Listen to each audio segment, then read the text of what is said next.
L'histoire d'aujourd'hui est celle d'un homme qui souhaite garder l'anonymat. Nous allons l'appeler Mohamed. Mohamed est peintre en bâtiment et ce qu'il va vivre dans une école abandonnée va vous glacer le sang. Il nous jure que ce qu'il va nous raconter est véridique.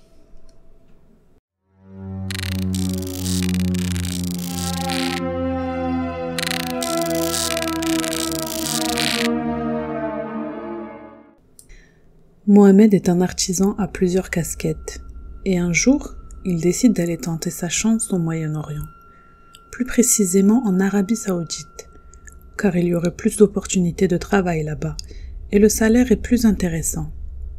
Donc, en 2010, il part et reste travailler 6 ans dans la ville de Jeddah. En 2016, le travail commence à manquer. Mohamed avait pour but d'amasser une certaine somme pour pouvoir rentrer dans son pays et y ouvrir un petit commerce à son compte. Donc cette situation commença à l'embêter. Il en parla à un de ses amis qui lui dit qu'il connaissait une ville où il manquait de main-d'œuvre et où il trouverait du travail très rapidement. En effet, Mohamed s'est dit pourquoi pas tenter sa chance dans une autre ville après tout. Une fois dans cette ville, au bout de même pas une semaine, Mohamed rencontre un promoteur qui lui propose un chantier. Une école abandonnée depuis longtemps qu'il a décidé de rénover pour y accueillir à nouveau des élèves. Ils s'entendent sur le prix et Mohamed accepte. Il s'agit de repeindre toutes les pièces de l'école, les salles de classe, les toilettes, les bureaux administratifs, bref, toute l'école. Mohamed, ne voulant partager la somme avec personne pour atteindre son objectif le plus rapidement possible, décide qu'il va repeindre tout seul toute l'école sans prendre d'ouvriers. Pendant 2 semaines, il va donc travailler tout seul, du lever du soleil jusqu'à 17h ou 18h environ. Au bout de 2 semaines, le promoteur le contacte pour savoir où il en est et lui demande de finir au plus tard dans 1 semaine, car c'est bientôt la rentrée des classes. Mohamed est d'accord et décide d'accélérer la cadence de travail, de travailler nuit et jour. Mais en contrepartie, le promoteur devrait lui rajouter de l'argent. Il est d'accord, il lui dit « Tant que tu me finis cette école à temps, demande ce que tu voudras ». Mohamed décide de finir son travail en 3 jours pour être tranquille. Il va chercher ses affaires pour passer la nuit dans l'école. Le premier jour, il travaille sans relâche et finit tout un étage. Le deuxième jour, pareil, il finit une grande partie de l'école, avec les retouches et les finitions. Le troisième jour, il ne lui reste que les toilettes et un long couloir où se trouvent toutes les portes des salles de classe. Il décide de commencer par le couloir, comme ça il aura fini le plus gros et pourra s'attaquer aux toilettes. Il espère tout finir avant le prochain lever de soleil, ou du moins, il espère qu'il ne lui reste que quelques petites finitions. Il va travailler sans relâche, avec seulement des petites pauses de 5 minutes pour manger et prier. À la prière du Maghreb, du coucher du soleil, il va faire ses ablutions, prier et reprendre tout de suite le travail. Et il va refaire la même chose pour la prière du Isha. Mais après avoir prié, il va ressentir de l'angoisse. Son cœur va se serrer. Il règne un silence bizarre dans l'école. Vous allez me dire que ça fait 2 jours qu'il travaillait jour et nuit. Sans crainte, alors pourquoi aujourd'hui c'est différent? Eh bien, les 2 premiers jours, il travaillait dans des salles fermées. Aujourd'hui, il est seul dans ce long couloir sombre, avec pour seule lumière une petite lampe bricolée. Elle n'éclaire qu'une petite zone autour de lui, et le reste n'est qu'obscurité à perte de vue. Il décide alors, pour se tenir compagnie, d'allumer un peu de Coran dans son téléphone. Et plus précisément, il choisit le récitateur Abdelbasset Abdsamad. Il se sent un peu mieux et reprend le travail. À un moment, il tend la main vers le bas afin de retremper son rouleau dans le seau de peinture comme d'habitude. Mais il ne sent rien. Il baisse les yeux et le seau n'est plus là. Ce n'est pas possible, le seau était accroché à son escabeau. Il regarde autour de lui et il le voit, posé au sol, à 5 mètres de lui. Comment c'est possible? Il se dit qu'avec la fatigue des 3 jours sans dormir, il a dû le poser là-bas et qu'il a oublié. Il récupère la peinture, l'accroche à l'escabeau et reprend son travail au son du Coran. Tout à coup, les récitations se transforment en chansons dans son téléphone. Des chansons d'Abdelhalim Hafid. Mohamed reste choqué un moment, puis il se dit que c'est peut-être juste la sourate qui est finie et que le téléphone est passé à la piste suivante. Puis il va se rappeler quelque chose qui va lui glacer le sang. Mohamed n'a aucune chanson dans son téléphone. Il a mis le Coran à partir des pistes de son téléphone et non d'une plateforme ou d'un site qui aurait pu choisir aléatoirement. Il va quand même se rassurer en pensant que la personne qui lui a vendu ce téléphone a peut-être laissé quelques musiques dedans. Il descend donc de l'escabeau et décide de vérifier dans les dossiers audio du téléphone. Mais Mohamed nous jure qu'aucune chanson ne s'y trouve. Il n'y a que du Coran. Il commence vraiment à avoir peur, mais décide de remettre le Coran et de reprendre le travail. Plus vite il aura fini, plus vite il pourra s'en aller d'ici. Il va continuer à peindre pendant environ 20 minutes sans problème. Puis le téléphone s'arrête. Quoi encore? Qu'est-ce qui lui arrive à ce téléphone? Il se rassure en se disant qu'il a peut-être plus de batterie, ou que la sourate est terminée et qu'il s'est juste arrêté. Donc il continue son travail. Mais quelques minutes plus tard, pour la deuxième fois, c'est de la musique qui retentit. Comment ce téléphone joue de la musique alors qu'aucun fichier audio n'en contient? Mais pire, qui s'amuse à changer les pistes du téléphone? Il va retourner chercher dans le téléphone, mais rien.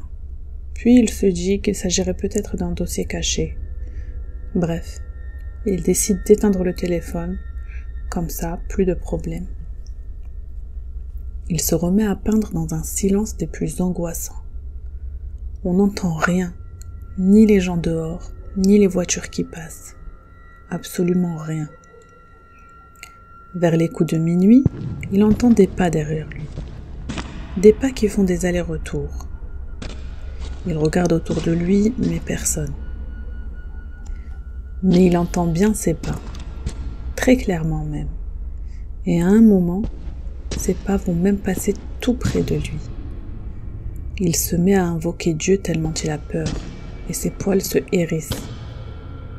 Le son de ses pas était tellement clair qu'il en a eu la chair de poule.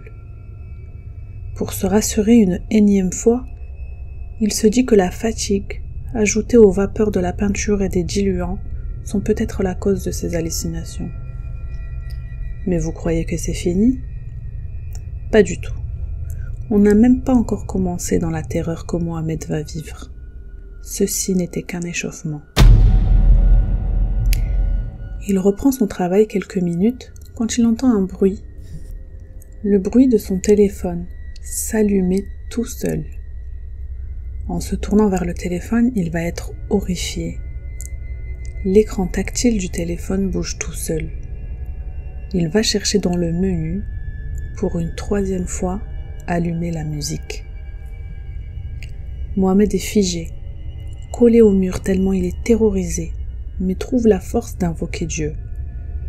Puis quelques secondes plus tard, il entend des rires de femmes, provenant des salles du fond du couloir. Des rires malsains. Il va se mettre à réciter le verset du trône sans relâche et les rires vont petit à petit diminuer jusqu'à disparaître. Pendant ce temps, la musique tourne encore. Mohamed récupère son téléphone, l'éteint et le met dans sa poche. Vous allez voir que Mohamed va faire beaucoup d'erreurs cette nuit. Mais la première grosse erreur, c'est de s'obstiner à vouloir rester finir son travail de nuit, seul dans cette école. Il aurait pu rentrer chez lui et finir de jour, mais passons. Mohamed va à nouveau se trouver une excuse pour ne pas avoir peur et continuer sa tâche. Je suis sûre que j'hallucine. Le manque de sommeil, les produits toxiques, c'est ça, j'hallucine.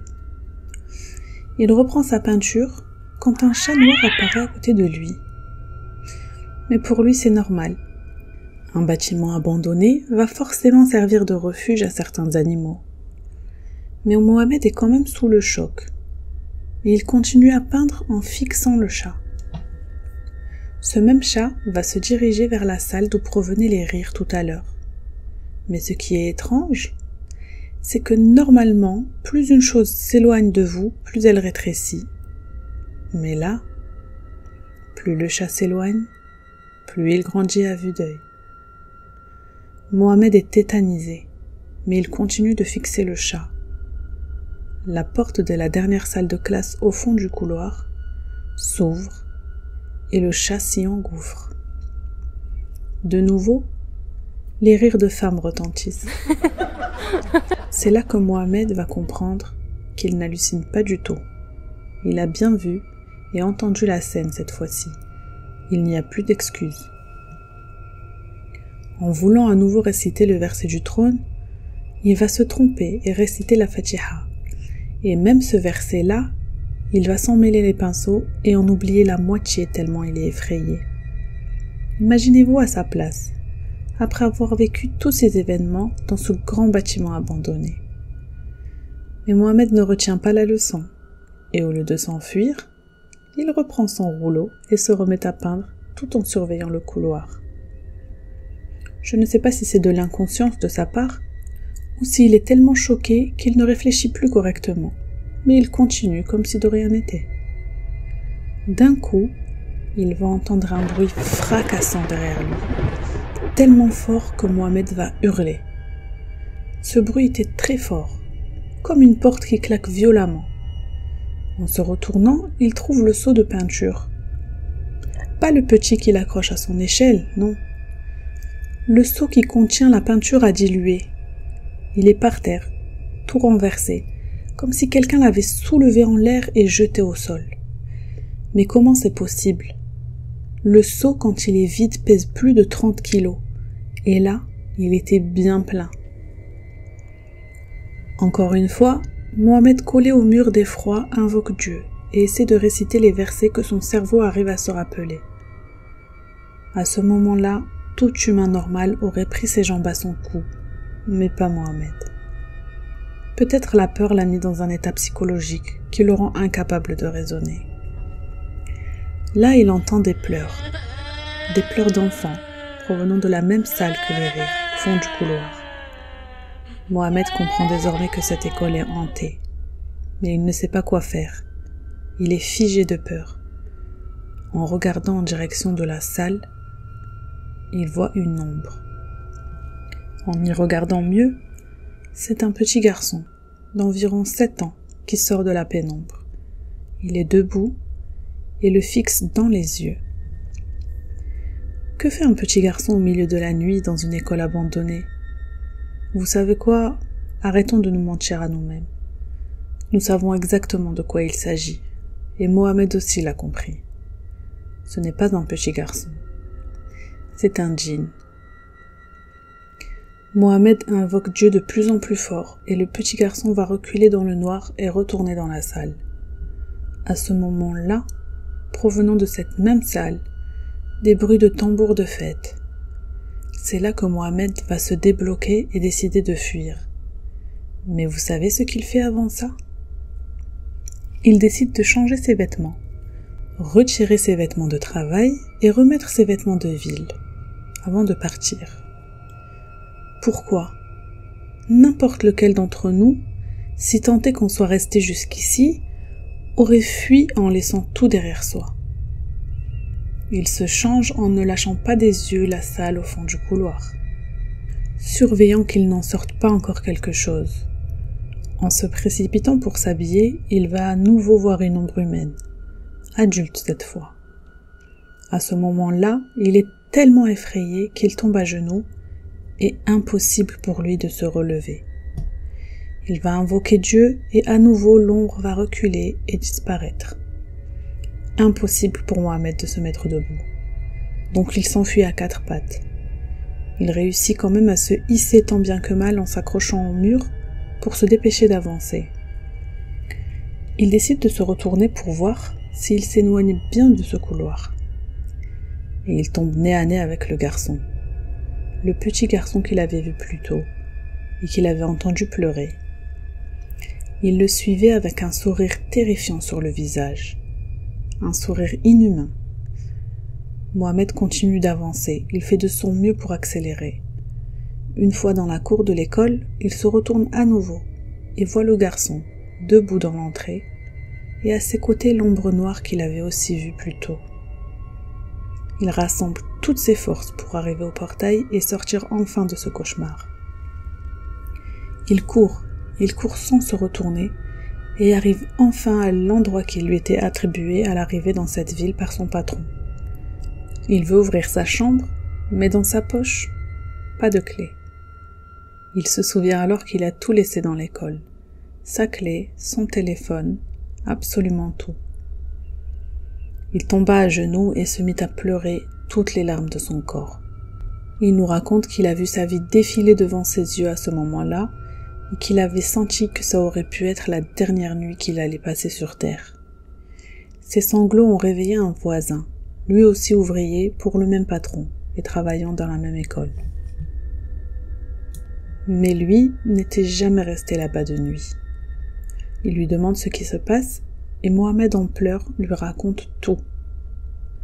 Le voisin lui propose d'entrer chez lui passer la nuit pour se reposer en attendant que le jour se lève. Mohamed, exténué, va s'endormir tout de suite et ne se réveiller que le lendemain aux alentours de midi. Le lendemain, le promoteur vient taper à la porte de Mohamed, mais il ne trouve personne. Le voisin va l'entendre et lui ouvrir la porte.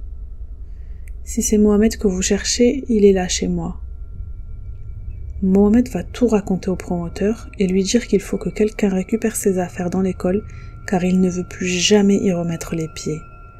Il ne veut ni finir le travail, ni être payé. Le promoteur accepte, mais insiste un peu pour qu'il finisse les quelques retouches qui lui restent.